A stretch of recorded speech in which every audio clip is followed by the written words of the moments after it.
राजस्थान का ददरेवा गांव एक शांत और पवित्र स्थान था।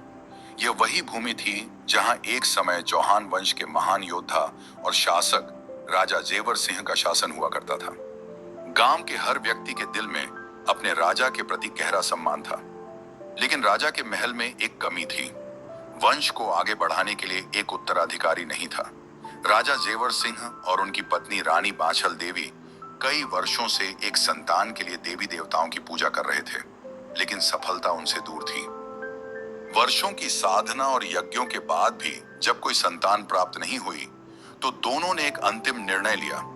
राजा और रानी ने अपना राज्य छोड़कर घने जंगलों में जाकर कठिन तपस्या करने का निश्चय किया। ये जंगल रहस्यमय और अलौकिक शक्तियों से भरा था। वहां की गहरी शांति और अंधकार में भी एक दिव्यता का आभास होता था, मानो प्रकृति स्वयं किसी महान घटना की प्रतीक्षा कर रही हो। जंगल के भीतर एक प्राचीन शिव मंदिर था, जहां राजा और रानी ने अपनी साधना शुरू की। बिना भोजन और जल के केवल भगवान शिव की आराधना करते रहे। एक रात जब चंद्रमा का प्रकाश भी धीमा पड़ चुका था, बाछल देवी को एक अद्भुत सपना आया। सपने में नाग देवता उनके सामने प्रकट हुए। उनके विशाल और दिव्य रूप ने बाछल देवी को चौंका दिया। नाग देवता ने कहा, रानी, तुम्हारी साधना पूर्ण हुई है। तुम एक वीर पुत्र को जन्म दोगी, जो इस भूमि पर न्याय और धर्म की स्थापना करेगा। लेकिन याद रखना, उसका जीवन साधारण नहीं होगा। उसे महान कार्यों के लिए चुना गया है। रानी बाछल ने डरते हुए पूछा, महान नागदेव, क्या मेरा पुत्र सुरक्षित रहेगा? नाग देवता ने मुस्कुराते हुए कहा, उसका भाग्य पहले ही लिख दिया गया है। वह सांपों का राजा बनेगा और उसकी शक्ति को कोई पराजित नहीं कर सकेगा। इस दिव्य दृष्टांत के बाद रानी बाछल की साधना में और भी दृढ़ता आ गई। राजा जेवर सिंह भी इस अद्भुत घटना से अभिभूत हो गए और दोनों ने मिलकर अपनी तपस्या को और भी गंभीर बना दिया। जल्द ही उनकी तपस्या सफल हुई और रानी बाछल गर्भवती हो गई। जब रानी बाछल ने पुत्र को जन्म दिया, तो पूरे राज्य में खुशी की लहर दौड़ गई। यह दिन केवल एक शाही परिवार के लिए ही नहीं, बल्कि पूरे ददरेवा के लिए विशेष था। लेकिन इस जन्म के साथ ही एक विचित्र घटना घटी। जिस समय गोगा जी का जन्म हुआ, महल के चारों ओर अनगिनत नाग एकत्रित हो गए। वे किसी तरह की आक्रामकता नहीं दिखा रहे थे, बल्कि मानो वे इस पवित्र क्षण का स्वागत कर रहे हों। लोगों ने देखा कि सांपों का यह समूह महल की रक्षा कर रहा था, और तब से गोगा जी को नागों के देवता के रूप में देखा जाने लगा। यह घटना न केवल राज्य के लिए, बल्कि दूर दूर तक फैली हुई थी। धीरे धीरे गोगा जी की शक्ति और वीरता के किस्से फैलने लगे। गोगा जी का बचपन अलौकिक घटनाओं से भरा था। उनकी आंखों में जन्म से ही एक चमक थी, जो उन्हें साधारण बच्चों से अलग करती थी। जब वे केवल 5 वर्ष के थे, तो उनके भीतर अद्भुत शक्तियों का प्रकट होना शुरू हो गया। एक दिन जब गांव के कुछ बच्चे जंगल में खेल रहे थे, अचानक एक विशाल काला नाग उनके सामने आ गया। सभी बच्चे डर के मारे भाग खड़े हुए, लेकिन गोगा जी ने निर्भय होकर उस नाग का सामना किया। उन्होंने अपनी छोटी सी हथेली से नाग के सिर को पकड़ा और उसे पीछे हटने का आदेश दिया। सभी लोग यह देखकर दंग रह गए कि वह नाग तुरंत गोगा जी के आदेश का पालन करता हुआ पीछे हट गया और अदृश्य हो गया।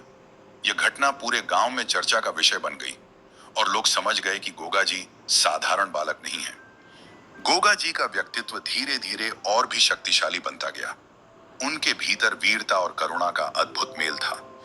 वह हमेशा गांव वालों की मदद करने के लिए तत्पर रहते थे। कहते हैं कि एक बार गांव में अकाल पड़ा और फसलें पूरी तरह से नष्ट हो गईं। गांव के लोग निराश थे, क्योंकि उन्हें अगले वर्ष के लिए अन्न का कोई साधन नहीं मिल रहा था।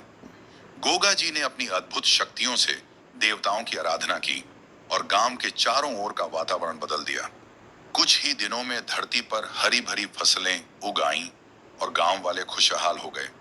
इस घटना के बाद से लोग गोगा जी को देवता के रूप में पूजने लगे।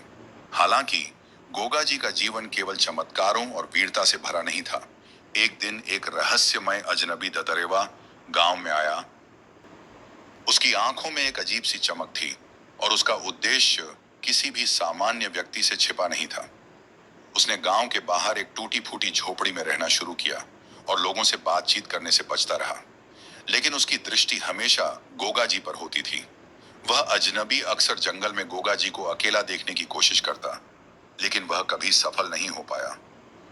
गांव के बुजुर्गों का कहना था कि वह व्यक्ति कोई सामान्य मनुष्य नहीं था।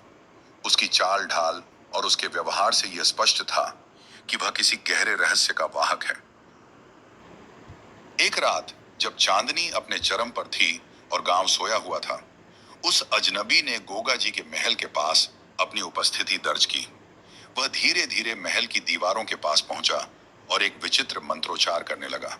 उसकी आवाज धीरे धीरे जंगल में गूंजने लगी और अचानक महल के चारों ओर फिर से नागों का जमावड़ा होने लगा। यह दृश्य बिल्कुल वैसा ही था जैसा गोगा जी के जन्म के समय हुआ था, लेकिन इस बार कुछ अलग था। ये नाग गोगा जी की रक्षा के लिए नहीं आए थे, बल्कि किसी अनहोनी का संकेत दे रहे थे। गोगा जी ने अपने शयन कक्ष से ये सब महसूस किया और तुरंत बाहर आ गए। अजनबी ने गोगा जी की ओर देखा और धीरे से मुस्कुराया। तुम्हारा समय अब निकट आ रहा है। बहुत जल्द तुम्हें अपने भाग्य का सामना करना होगा। गोगा जी ने बिना किसी डर के उससे पूछा, तुम कौन हो और क्या चाहते हो?